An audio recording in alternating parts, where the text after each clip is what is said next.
Hey yo, what's going on you guys? Aki91 here, and today I am bringing you guys a brand new video. I am happy to say that I have 8 bases for you that you will need during this ranked season meta for Town Hall 17.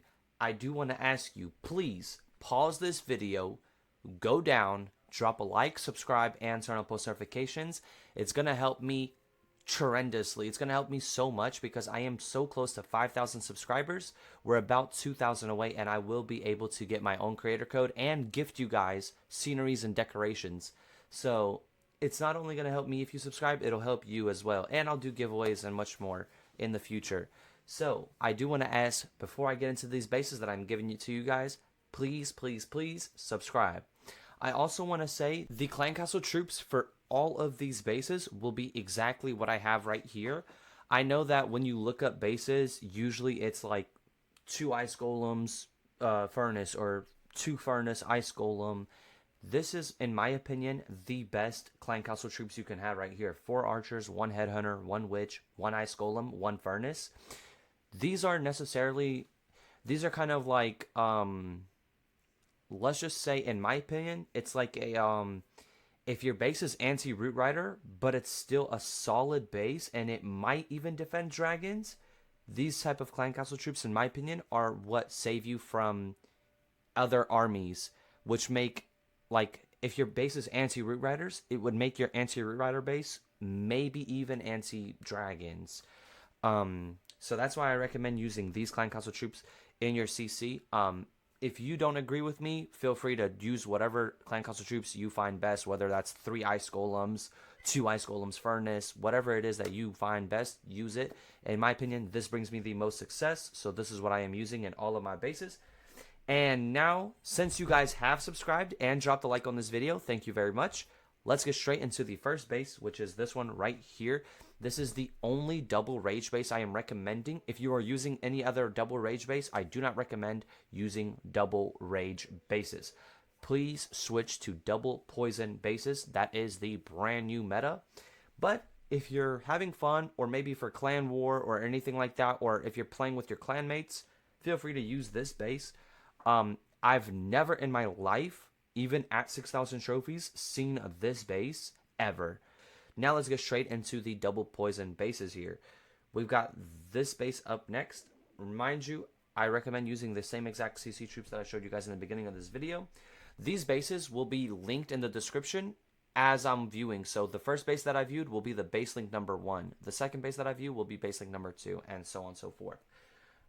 In my opinion, this is also one of the stronger double poison bases here. You've got 1 poison on this side, and it's the reason why I like this base and why I put this base in this video, obviously, is because in my opinion, it's like almost like your poison tower range over here. Like, this compartment is weak. Like, an RC can easily come down here and kill all of this with 3 invis or 4 invis.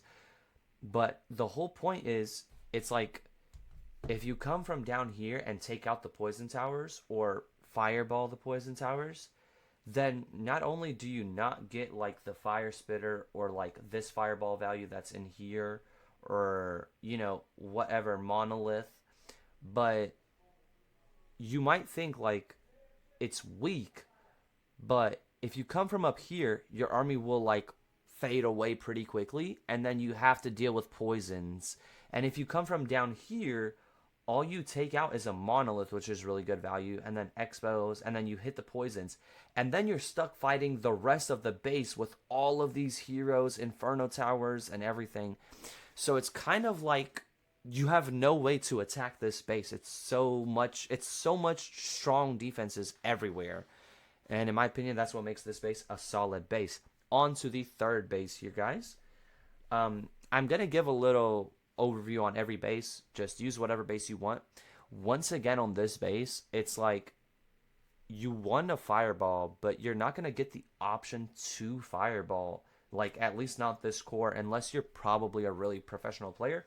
In my opinion, you can't really drop any good fireball value over here unless you hit like this ricochet cannon, and then you kill like this. Maybe you hit the poison tower and you get an earthquake right here, but then you still have like You still have multi-gear down here. You still have another poison compartment. You still have monolith, and then you've got the flame spinner as well. And if luckily you guys probably have a higher level flame spinner than me, but the flame spinner literally is insanely powerful.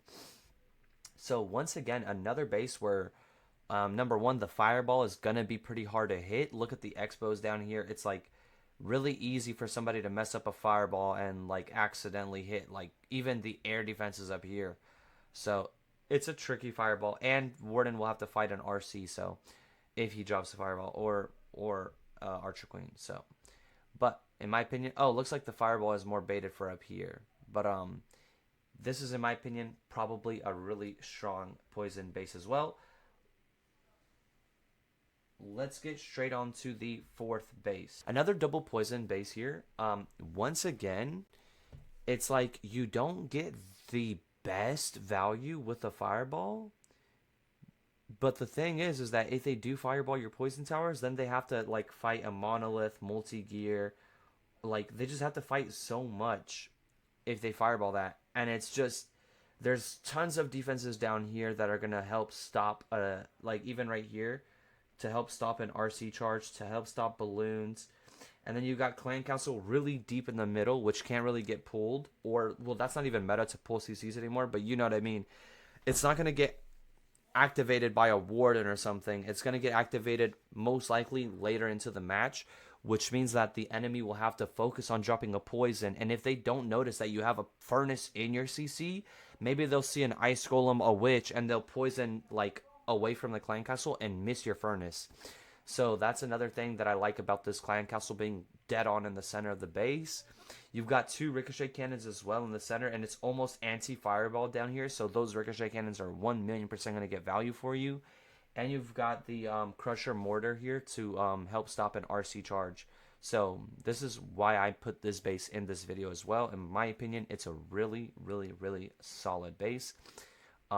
That gives you complete value. Like no matter where your enemy attacks, they're gonna have trouble 3-starring your base. On to the fifth base, guys. Okay, here's the fifth base, you people.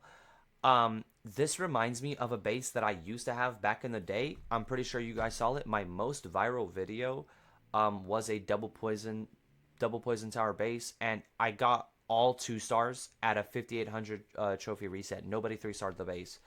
Call it luck, call it low trophies, but this base reminds me very closely of that base, and that's why I put this base in the video.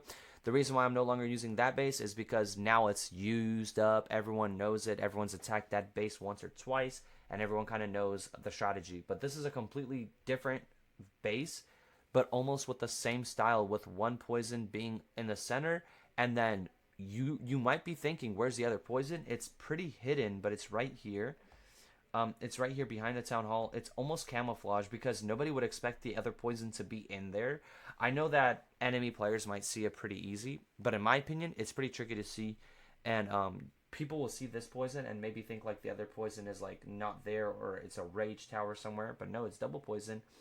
And the poisons are both inside of the town hall compartment.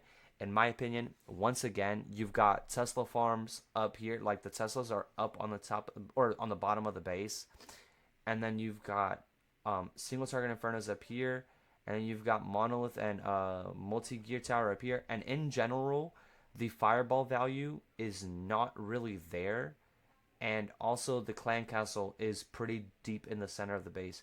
So in my opinion, and the walls also look pretty unique, which open up thoughts of where could the Teslas be. It's just, in my opinion, it's very tricky. It'll definitely use up the 30 seconds that people have to plan the attack on your base.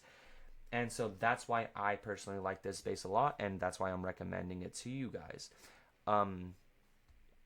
Let's get straight on to the sixth base here, guys. Here we are. You might be seeing this base a lot. Maybe you're saying to yourself right now, Aki, this base is very well known. I don't think I've ever seen this exact base. I think there's a lot of variants, but this exact one, I do not think I've seen it almost ever. Once again, you've got Monolith up here, which makes people probably come through Monolith side. Also, it's like Gigabomb down there, and then you've got Crusher Mortar up here. So, in my opinion, what that makes people do is either their RC charge up here, right, with all the other bombs, giant bombs, they'll RC charge up here, which in my opinion is good because they'll think that Gigabomb is baited and there's the rest of the giant bombs are down here with the multi-gear, but they're not. They're all up there, which leaves the Crusher Mortar. In my opinion, nobody's gonna RC charge down here. And the Crusher Mortar is a defense that you definitely want to not get killed off spawn or on the start of an attack. This thing brings you so much value, especially with the meta being root riders or throwers and stuff like that. This will do you really good on defense if people fall for the bait and come up here.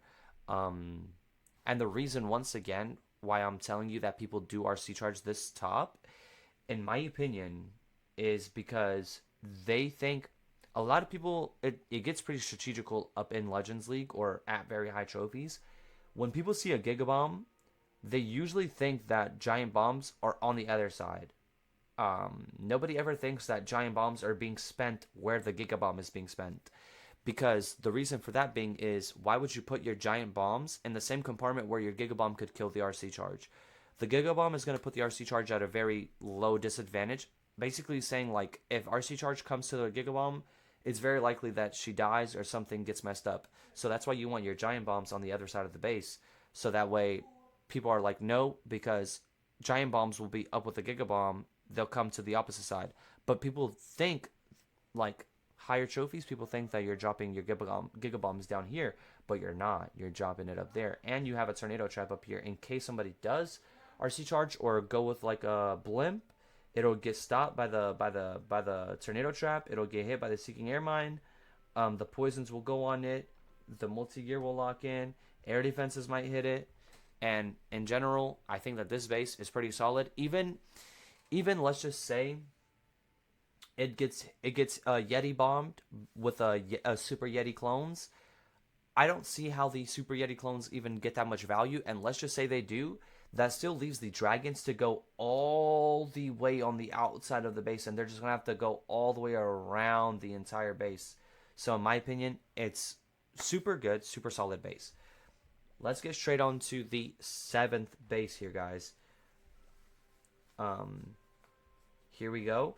This is one of the more like bases that obviously I'm recommending it. That's why I have it in the video. I could have put better bases if I wanted to.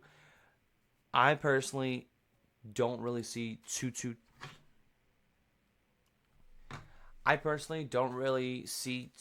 many people having success with these sort of bases where your town hall is like strongly defended with giant bombs and all this, and then you have clan castle and hook tower right in the center of the base. In my opinion, I don't see too much success with these bases just because everybody is rocking King with Earthquake Boots and Spiky Ball. Earthquake Boots and Spiky Ball down in this center is gonna just absolutely demolish everything. Is what used to happen. Now there's modifiers. So if King gets pulled, he's gonna kill maybe the air sweepers and the hook tower. The Infernos and Monolith will still stay alive at 1 HP, but they'll still stay alive. So which leaves all of that vulnerable. People might forget. So that's why I'm recommending this base. Because you'll be having the modifiers, your defenses will be doing more damage, and the heroes will not be doing as much damage. So everything will stay alive in the center, so which leaves the enemy that it's attacking you still vulnerable and not completely successful. So that's why I'm putting this base in the video. If you guys would like to use it, it'll be base link number 7. Let's go straight on to number 8. And here we have base number 8, Never Too Late. This is the last base of the video. It's another flame spinner base. In my opinion, flame spinners are really solid right now. And they also bring you a lot of value because everyone kind of knows.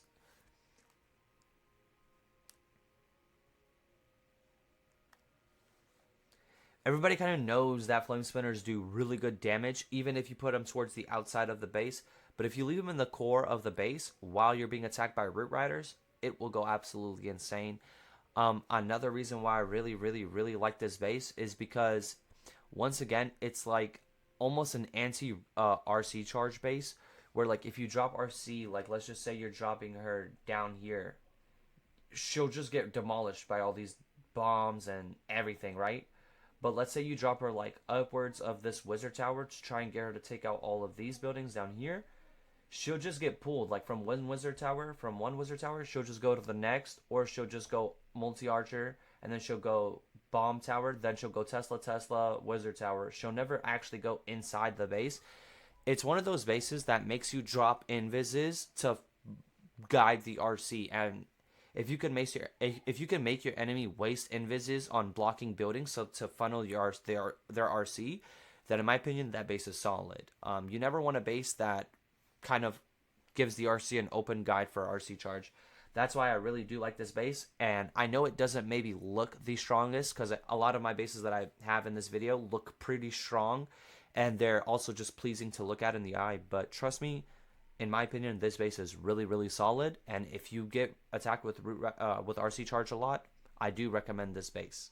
Anyways, you guys, that's going to be all of my 8 bases that I have for you guys here. If you guys do enjoy this video, please drop a like, subscribe, turn on post notifications, and please don't forget to subscribe, because I am getting closer and closer to 5,000 subscribers. I'm uploading daily, and I do want to get my own creator code and hopefully be able to gift my viewers sceneries and battle passes and decorations and much more things like that. Other than that, it's been your boy Aki911, and I am out. Peace.